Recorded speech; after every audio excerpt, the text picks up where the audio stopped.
Nippon India small cap fund small cap category की सबसे बड़ी स्कीम है, पर पिछले 6 महीनों के रिटर्न्स अगर आप देखोगे तो ऑलमोस्ट ये 12% से गिर चुका है।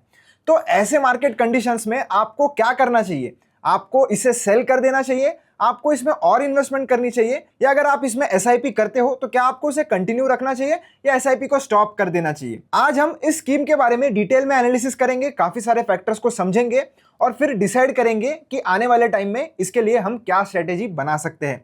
मेरा नाम है सार्थक, आप देख रहे हो with vision. Let's get started. तो शुरू करते हैं हम बेसिक डिटेल्स के साथ।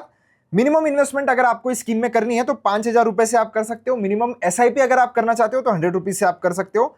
एग्जिट लोड की हम बात करें, एग्जिट लोड यानी कि एक पेनल्टी होती है अगर आप एक स्पेसिफिक पीरियड के पहले अपने पैसे को निकालते हो तो आपको एग्जिट लोड देना पड़ता है एज अ पेनल्टी। तो इधर एग्जिट लोड है 1% का अगर आप 1 साल से पहले अपने पैसे को निकालते हो तो। निकाल आप कभी भी सकते हो, पर 1 साल से पहले निकालोगे तो 1% का आपको एग्जिट लोड देना पड़ेगा। लॉक इन पीरियड इसमें कोई भी नहीं है। रिटर्न सिंस लॉन्च देखेंगे तो 23.06% के इसने काफी इंप्रेसिव रिटर्न्स दिए हैं। रिस्कोमीटर पर ये वेरी हाई कैटेगरी के अंदर आता है, यानी कि अगर आप इसमें इन्वेस्ट कर रहे हो तो बहुत ज्यादा रिस्की ये हो सकता है। एसेट्स अंडर मैनेजमेंट की बात करूं तो ऑलमोस्ट 68,000 करोड़ के आसपास इसका एसेट्स अंडर मैनेजमेंट पहुंच चुका है। और टर्नओवर रेशियो की बात करूं तो सिर्फ और सिर्फ 15% है। टर्नओवर रेशियो आपको यह बताता है कि 1 साल के अंदर आपके म्यूचुअल फंड के पोर्टफोलियो में कितना ज्यादा चर्निंग हो रहा है, यानी कि आपका पोर्टफोलियो कितना परसेंट से बदला है। तो 15% का टर्नओवर रेशियो एक एक्टिव स्कीम के लिए मुझे थोड़ा कम लगता है, पर यह बुरा होता है ऐसा बिल्कुल भी नहीं है। अगर फंड मैनेजर चाहता है पर्टिकुलर स्टॉक्स को होल्ड करना और अपने पोर्टफोलियो को चेंज ना करना तो उसकी स्ट्रेटेजी भी हो सकती है। इसका नेगेटिव ही इंपैक्ट पड़ेगा ऐसा बिल्कुल भी नहीं है। एक्सपेंस रेशियो की बात करें तो 0.65% का एक्सपेंस रेशियो है।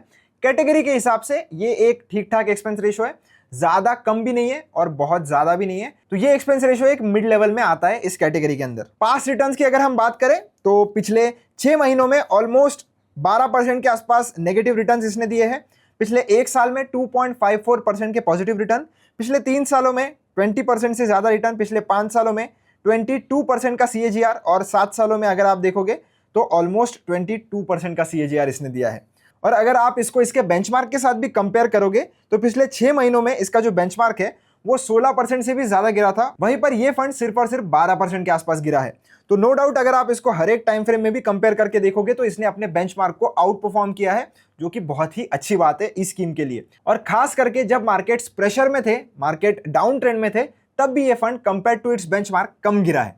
और आप इसकी रैंक विद इन कैटेगरी भी देख सकते हो। ये 3 साल, 5 साल और 7 साल और 10 साल के लिए ये टॉप 5 के अंदर आता है। तो कंसिस्टेंटली इसने परफॉर्म किया है। और अगर मैं इसको इसके पीयर्स के साथ भी कंपेयर करूं तो मैंने 2 एग्जांपल लिए हैं। एक काफी पॉपुलर स्कीम है बंधन स्मॉल कैप फंड और एक HDFC small cap fund.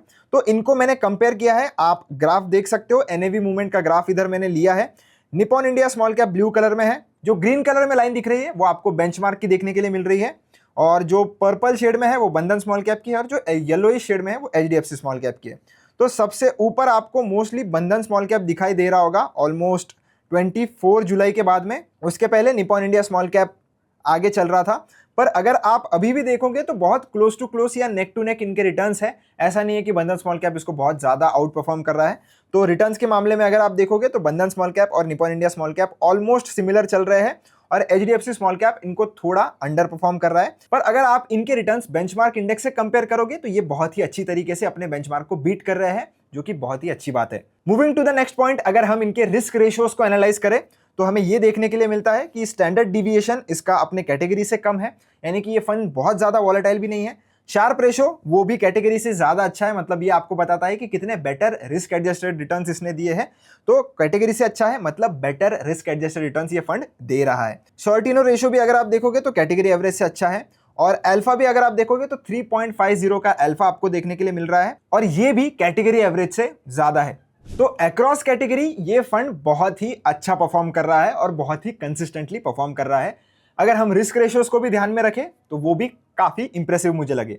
Asset allocation की बात करें तो ऑलमोस्ट 96% इसका इक्विटी में है, 1.48% डेट में है, और बाकी का बचा हुआ कैश एंड कैश इक्विवेलेंट्स में है। लार्ज कैप में ऑलमोस्ट 15.60% ये होल्ड करता है, मिड कैप में ऑलमोस्ट 14%, और स्मॉल कैप में 70% का इसका एलोकेशन है।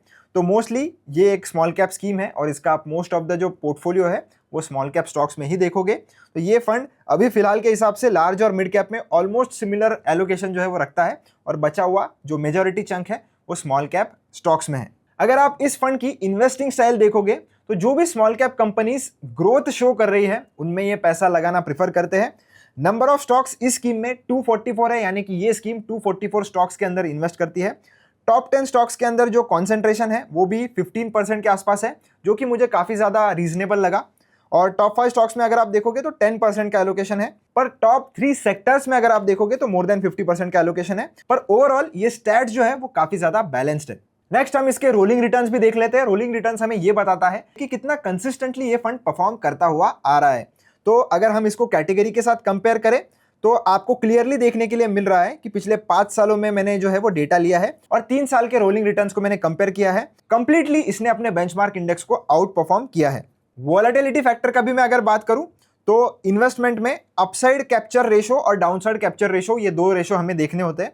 तो अपसाइड कैप्चर रेशो हमें ये बताता है कि मार्केट जब भी कोई भी अपवर्ड मोमेंटम में जाता है तो ये अपसाइड कितने अच्छे से कैप्चर कर पाता है, और अगर मार्केट डाउनसाइड जाता है तो ये कितना कम गिरता है, ये हमें डाउनसाइड कैप्चर रेशो बताता है। तो इस फंड का जो अपसाइड रेशो है वो 86 है। मोस्टली ये 100 के ऊपर रहता है तो ज़्यादा अच्छा होता है, पर कैटेगरी से ये फिर भी अच्छा है। और डाउनसाइड अगर आप देखोगे तो कैटेगरी का 77 के आसपास है, वहीं पर इसका जो है वो 73 है। तो जो डाउनसाइड कैप्चर रेशो है वो कैटेगरी से अच्छा है, और जो अपसाइड कैप्चर रेशो है वो भी कैटेगरी से अच्छा है, पर 100 के ऊपर होता तो और थोड़ा अच्छा होता। पर ओवरऑल इसने डाउनसाइड मार्केट में भी काफी अच्छा परफॉर्म किया है कंपेयर टू बाकी के स्मॉल कैप स्कीम्स आपको जो भी देखने के लिए मिलेंगे। बात करें इनके फंड मैनेजर्स की तो फंड मैनेजर्स इसके बिल्कुल भी चेंज नहीं हुए हैं। पिछले 3-4 सालों में कुछ 1-2 नए फंड मैनेजर्स आए हैं, पर जो मेन फंड मैनेजर्स थे जो इस स्कीम को पिछले 4-5 सालों से चला रहे हैं वो अभी भी वैसे ही है। तो फंड के स्ट्रेटेजी में कोई भी बहुत बड़ा चेंज नहीं होगा आने वाले टाइम में। अगर फंड मैनेजर्स चेंज होते हैं तो फिर बात अलग है, पर फिलहाल के हिसाब से फंड मुझे ऑन ट्रैक लग रहा है। और ऐसे मार्केट कंडीशंस में जहां पर मार्केट काफी वोलेटाइल है और लोगों को डर लग रहा है कि और इधर से कितना मार्केट नीचे गिरेगा, आपको धीरे धीरे करके म्यूचुअल फंड यूनिट्स इकट्ठा करने चाहिए, क्योंकि ये सही समय है। अगर आप कोई भी लमसम करना चाहते थे तो ये रीजनेबल वैल्यूएशंस है।